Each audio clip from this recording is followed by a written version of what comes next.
రక్షాబంధన్ వస్తుంది.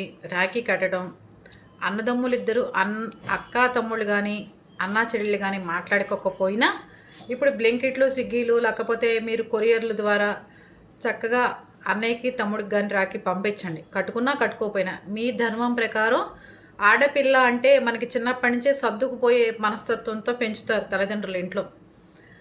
అన్నదమ్ములు ఏమన్నా వదినలు వచ్చిన తర్వాత మారి పద్ధతులు మారి ఏమన్నా మిమ్మల్ని కించపరిచేటట్టుగా కానీ ఇబ్బంది పెట్టేటట్టుగా మార్చినా కూడా మీరు చక్కగా సర్దుకుపోయి వాళ్ళకి రాఖీ పంపించండి.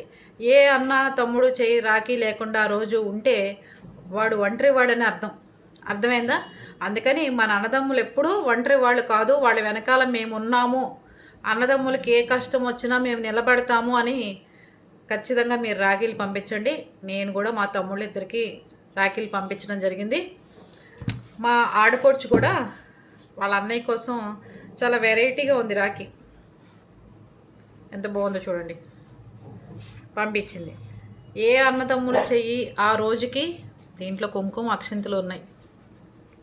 ఏ అన్నదమ్ములు చెయ్యి ఆ రోజు ఖాళీగా ఉండకూడదు, కనపడకూడదు. అన్నదమ్ములు లేని వాళ్ళ పరిస్థితి ఏంటి సిస్టర్ అంటారేమో, మన కామెంట్ పెట్టండి మన దాంట్లో. అందుకే 2 రోజులు ముందే చేస్తున్నాను. ప్రతి అన్నదమ్ములకి మన పీపుల్స్ టీవీ తరపున వాళ్ళ ఇంటికి వచ్చే ఏర్పాట్లు చేస్తాను. ఇన్స్టాలో అయితే కనుక మీ అడ్రస్ కింద పెట్టండి, వాళ్ళకి వచ్చి అందే విధంగా మన పీపుల్స్ టీవీ తరపు నుంచి ప్రతి బ్రదర్కి ఆ రోజు చక్కగా రాఖీ కట్టుకుని మీరు అందరూ బయట తిరగాలని నా కోరిక. అర్థమైందా?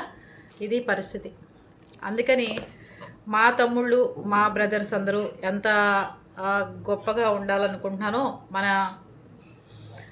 పేజ్లో మన యూట్యూబ్ ఛానల్లో అన్నదమ్ములు కూడా అంతే ఆరోగ్యంతో ఆయుష్తో ఉండాలని మనస్ఫూర్తిగా కోరుకుంటూ, మాట్లాడుకొని అక్క తమ్ముళ్ళు కానీ అన్నా చెల్లెళ్ళు కనుక ఉంటే మాట్లాడుకోకర్లా, కానీ ఆ రోజుకి మీ అన్నయ్యకి కానీ తమ్ముడికి కానీ గిఫ్ట్ అందే విధంగా రాఖీ అందే విధంగా పంపించండి.